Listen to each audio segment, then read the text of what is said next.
All right, well, I'll go ahead and jump into kind of what we're covering this week. Chapter 9 was really about making the best choices, and this is something that Melissa has brought up a couple times, and Melissa, I see you on the line now, about how to pick what to do next. What is your prioritization? This gives you some insights into how to make those choices, the modes that you need to think about. And there's really 3 different areas that he describes in the book that I've got another workflow map that I'm going to share with you guys in the planner bucket for this week's call. That I actually showed this in a preview in one of the past videos. This pane here, the do pane, these are those 3 areas. First, it's the 4 criteria model for choosing actions, and it has to do with your context, the time you have available, and the energy level you have for whatever those things are. And then finally, if there is some inherent priority in them, like it's something that our president, Wes Smith, has asked for, or it's something urgent that you're dealing with an emergency at home, whatever it may be, that's going to help you decide where to start. The next is the 3-fold model of evaluating your daily work, and those buckets are the predefined work, the things that you've already gone through GTD with and planned out that you're going to do today.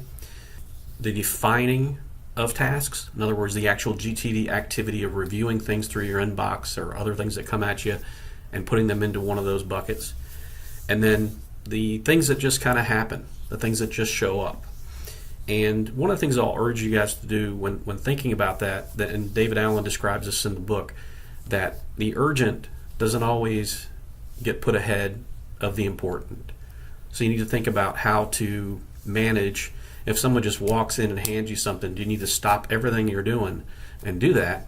Or do you need to process it, put it in your inbox? And one of the videos in the bucket for this week is an example from David Allen himself explaining or demonstrating that idea. So I'll invite you to go check that out. The next is the 6-level model of reviewing your work. So it's your horizons of focus. You heard it talked about in other areas and also on these calls. And those are things like, the analogy is the altitude, but it starts with the runway, which is your current actions, the things you've decided to do, your planned activities. Next level up is your projects that you have defined, your areas of responsibility, your goals, your visions, and then life goals, the big picture stuff. So I think when you look at all of that together, that gives you a pretty good framework for evaluating and deciding what to do.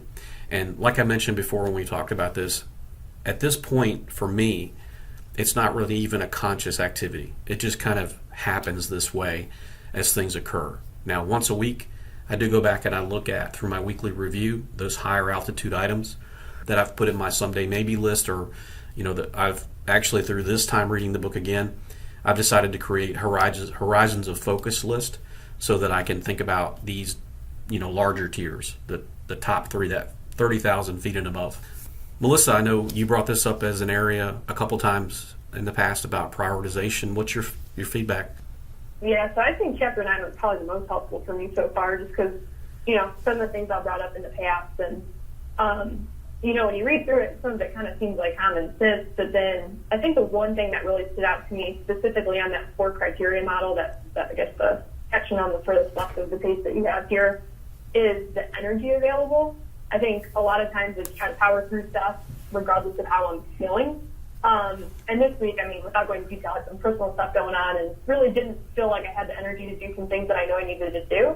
So I kind of reprioritized based off my activity list, my action list, and I felt like I was still able to be really productive, but it was just a different kind of productive. I focused on some more monotonous things that I've been pushing off to the side.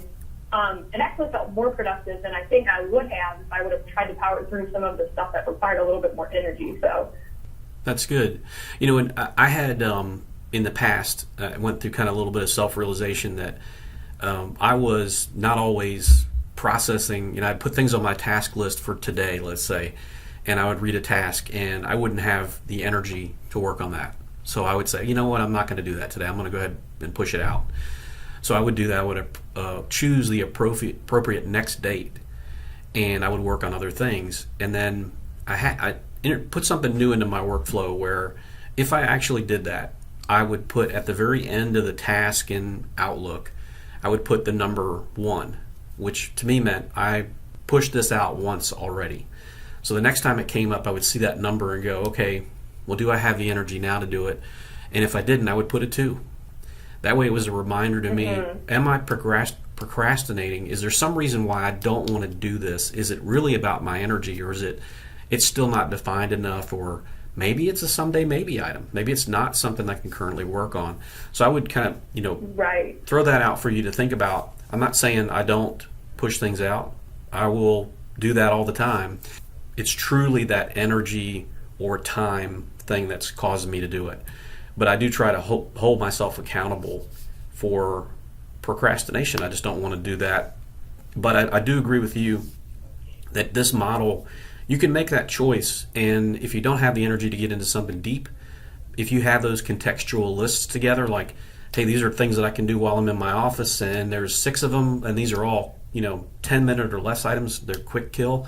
When you're done with those, you may even feel the energy now. You say, you know what, now I am ready to work on that other project, because you... Exactly. Yeah, Yep. you feel the satisfaction of getting something done. And then, if nothing else, maybe you go in there and you take some notes. Maybe you do have a few thoughts, and you can capture those and get them out of your head, and then put them in your brainstorming for a project, or go ahead and create a physical file and start the next step. Lead you closer to finishing that task. Contribute to your own success later, is the way I look at it. Exactly. Yep. Yeah. So good. I'm glad you got some actionable things out of that, and I'll be interested to hear down the road how everyone's doing with this piece. 'Cause I really do think making those choices and using your time, this is really what this whole concept is about, is that, like we said at the beginning, we can't make 25 hours out of 24 no matter how good we are. We have to just be as effective as we can with the time we have. So this is really kind of the key to do that.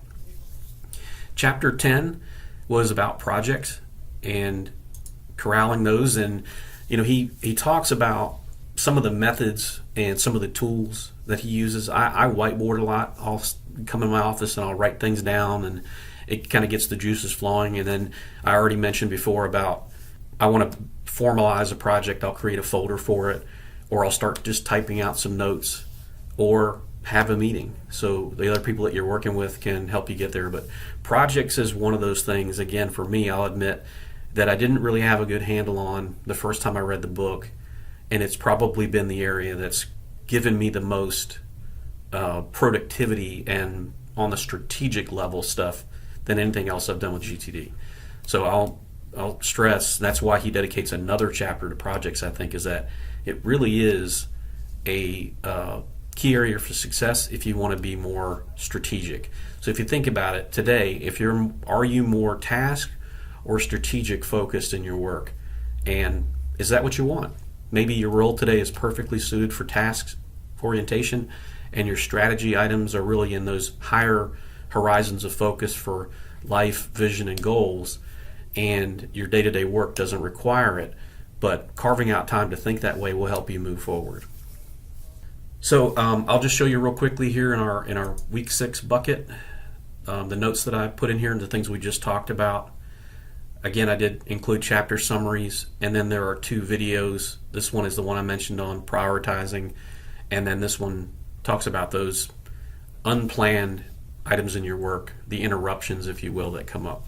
One thing that I wrote down a quote, because I think kind of stood out to me in I think it was chapter 9, but it said that there's no interruptions really, there's simply mismanaged outcomes. And I think that's one thing that really stood out to me, and it just kind of reinforced the need to trust the system, and that if you don't have trust in the system in the way that you're processing things, you're not going to be successful. So I just thought that was interesting, because I think historically I've been one to get distracted a little bit easier than some others. So I think really having a system that you trust in and that is managed appropriately is really determines the success of this. I couldn't agree more, Melissa. I had a conversation with Dave earlier in the week. He has in his office on his whiteboard quotes of the week, and he actually put that quote on his whiteboard from the book. Really? And he and I were talking about that, and I said, you really think about, I'm an analytical, and I try to plan things in my life really probably too much. And I was having a conversation with someone else who is also an analytical in our Charlotte branch a couple years ago, and she was struggling with, things that are unplanned, that people just surprise. People don't prepare the way she does, and then, it's calamity because of that. And she said it would be so much better if everybody planned everything. And I asked her, I said, did you plan to meet your husband? And she said, well, no. I said, and we went through a couple of other examples. I said, just keep that in mind. Some of the best things in your life are surprises. They're things you didn't plan on. They're things that just happen. And that could be true in your work, of course, that, somebody could walk into your office today with an idea that changes everything.